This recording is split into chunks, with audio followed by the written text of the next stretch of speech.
Hello and welcome back to my YouTube channel guys.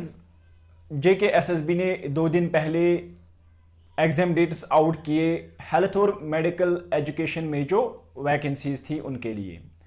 तो आप सब लोगों से रिक्वेस्ट है कि ज़्यादा ज़्यादा प्रिपेयर कीजिए ताकि आप ये एग्ज़ाम क्रैक करोगे। तो गाइस आपको पता ही है कि जो प्रीवियस टॉपिक्स हैं उन पे हम कुछ MCQs करते हैं। तो इसी तरह से आज मैंने प्रीवियस टॉपिक्स पे कुछ MCQs लाए हैं, तो हम वो MCQs आज करेंगे, ठीक है, ताकि आपको कॉन्फिडेंस मिल जाए और आपको पता लग जाए कि आप लोगों को उन टॉपिक्स पे कितना होल्ड है, ठीक है। So guys let us get started. तो जो आज का पहला MCQ है हमारा वो क्या है? The inherent filtration in X-ray tube is dash dash aluminum equivalents। जो X-ray ट्यूब में इनहेरेंट फिल्ट्रेशन होती है उसमें कितना एल्यूमिनियम इक्विवेलेंट होता है? We have already discussed it. तो ऑप्शंस देखते हैं। Number A option is 0.5 millimetre aluminium equivalents. Number 2 option is 2 mm aluminium equivalents.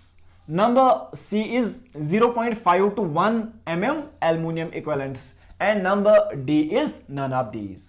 तो आप सब लोगों को पता होगा कि जो इनहेरेंट फिल्ट्रेशन होती है उसमें कितना एल्यूमिनियम इक्विवेलेंट होता है?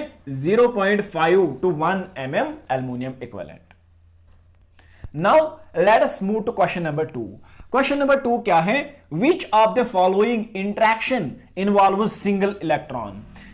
ये जो नीचे एक्सरे इंटरेक्शन दी गई है तो हमें यहां से एक इंटरेक्शन चूज करनी है जिसमें सिंगल इलेक्ट्रॉन इन्वॉल्व होता है। यह भी मैंने आपको पढ़ाया है। तो number A option is Rayleigh scattering, number 2 is Thomson scattering, number C is both A and B and option number D is none of these. तो मैंने उस वक्त भी बोला कि यह क्वेश्चन कभी कभार पूछा जाता है कि कौन सी इंटरेक्शन में सिंगल इलेक्ट्रॉन इन्वॉल्व होता है। It is Thomson scattering, it is Thomson scattering, ठीक है। Now let us move to question number 3. The question number 3 is in IVP compression band is applied after। जो IVP होता है intravenous pyelography उसमें हम compression band कब apply करते हैं? Option number A is 10 to 15 minutes, option number B is 1 to 5 minutes, option number C is 15 to 20 minutes and option number D is 1 hour. तो जो कंप्रेशन बैंड हम intravenous pyelography या intravenous urography में apply करते हैं वो हम कब करते हैं? आफ्टर 10 to 15 मिनट्स, ठीक है। So it's right answer is A part. Now let us move to question number 4। Question number 4 क्या है? Compound filter is made up of. जो कंपाउंड फिल्टर होता है वो किसका बना होता है? यह भी मैंने ऑलरेडी फिल्ट्रेशन में पढ़ाया है। Option number A is copper and aluminium, option number B is copper and lead, option number C is aluminum and lead and option number D is aluminum and tin।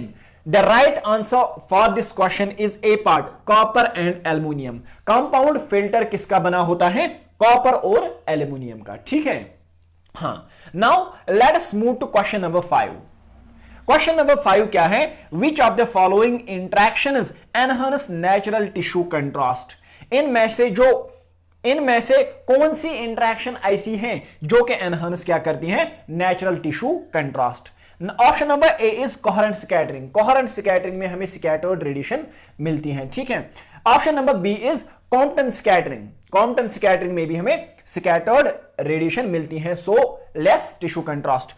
And option number C is photo electric effect and option number D is none of these. पिछला ही जो हमने lecture discuss किया photo electric effect, उसके advantage में मैंने बोला कि जो फोटो इलेक्ट्रिक इफेक्ट होता है इसमें स्कैटर्ड रेडिएशन नहीं मिलती है, so it enhances the natural tissue contrast. So it's right answer is option number C, ठीक है।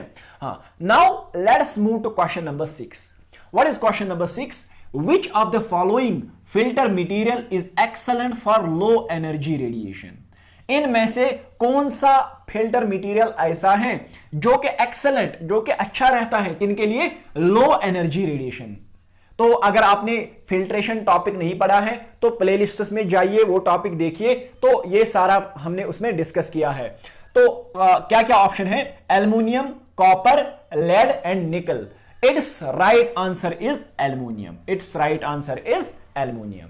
क्लियर? यस। तो चलिए गाइस क्वेश्चन नंबर 7 डिस्कस करते हैं।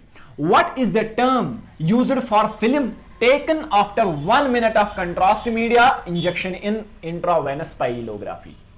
तो जब हम 1 मिनट के बाद कंट्रास्ट मीडिया इंजेक्ट, जब हम इंट्रावेनस यूरोग्राफी में कंट्रास्ट मीडिया इंजेक्ट करते हैं, तो उसके बाद हम 1 मिनट फिल्म जो लेते हैं ना, तो उस 1 मिनट फिल्म के लिए एक स्पेसिफिक टर्म है। उस स्पेसिफिक टर्म को क्या बोलते हैं? Pyelogram, nephrogram, nephropathy and none of these. It is right answer is nephrogram. 1 minute के बाद कंट्रास्ट मीडिया इंजेक्ट करने के बाद जो हम 1 मिनट वाली फिल्म लेते हैं उसको हम क्या बोलते हैं? नेफ्रोग्राम। क्या बोलते हैं? नेफ्रोग्राम। इसी तरह जो 5 मिनट वाली फिल्म होती है ना, कंट्रास्ट मीडिया इंजेक्ट करने के बाद जब हम 5 मिनट वाली फिल्म लेते हैं तो उस 5 मिनट वाली फिल्म को क्या बोलते हैं? Pyelogram. Pyelogram is 5 minute film after contrast media injection and nephrogram is 1 minute film after contrast media injection. Very important. ठीक है? हाँ, now let's move to question number 8. Question number 8 क्या है? Which of the following interaction does not occur in X-ray imaging? X-ray imaging में इन interactions में कौन सी interaction नहीं होती हैं? तो अगर आपको याद होगा पहले लेक्चर में जब हमने इंटरेक्शंस डिस्कस किए, मैंने बोला कि डायग्नोस्टिक रेडियोलॉजी में 3 इंटरेक्शंस होती हैं। कौन कौन सी? Compton scattering, coherent scattering and photo electric effect. जो बाकी 2 इंटरेक्शंस है, पेयर प्रोडक्शन और photo disintegration, they do not occur in diagnostic range. तो जो एक्सरे इमेजिंग में इंटरेक्शंस होती हैं, कौन कौन सी होती है? कोहेरेंट भी होती हैं, कॉम्पटन स्कैटरिंग भी होती है, फोटो इलेक्ट्रिक इफेक्ट भी होता है, पेयर प्रोडक्शन नहीं होती है। मुझे आगे पढ़ाना है pair production. Pair production is used in PET, PET CT में पेयर प्रोडक्शन यूज होता है, आगे में पढ़ा होगा। ठीक है? सो इस क्वेश्चन का जो राइट आंसर है दैट इज पेयर प्रोडक्शन, क्योंकि पेयर प्रोडक्शन जो इंटरेक्शन होती है ये एक्सरे इमेज में नहीं आती है। ठीक है? एक्सरे इमेजिंग में नहीं आती है। तो number last question is in intravenous pyelography. Intravenous pyelography में compression band is applied on abdomen due to the following reason or reasons. Compression band IVP में हम एब्डोमेन पे क्यों अप्लाई करते हैं? तो number A option is to provide better distension to lower ureter, ताकि जो लोअर यूरेटर है उसको बेटर डिस्टेंशन मिल जाए। To provide better distension to upper ureter, upper ureter better तरीके से डिस्टेंड हो जाए। Third, to provide better pelvicalyceal distension, जो पेल्विक एलाइसल डिस्टेंशन है वो अच्छी हो जाए। And option number D is both B and C. It's right answer is both B and C. Upper ureter को भी डिस्टेंड करने के लिए और पेल्विक एलाइशियल सिस्टम को डिस्टेंड करने के लिए हम क्या करते हैं? कंप्रेशन बैंड अप्लाई करते हैं after 10 to 15 minutes. So it's right answer is D, that is both B and C. Guys I hope कि आज का जो ये एमसीक्यू लेक्चर था आपने एंजॉय किया होगा। तो किसी को कोई डाउट होगा, क्वेरी होगी तो कमेंट सेक्शन में लिख देना। फी अमानिल्लाह।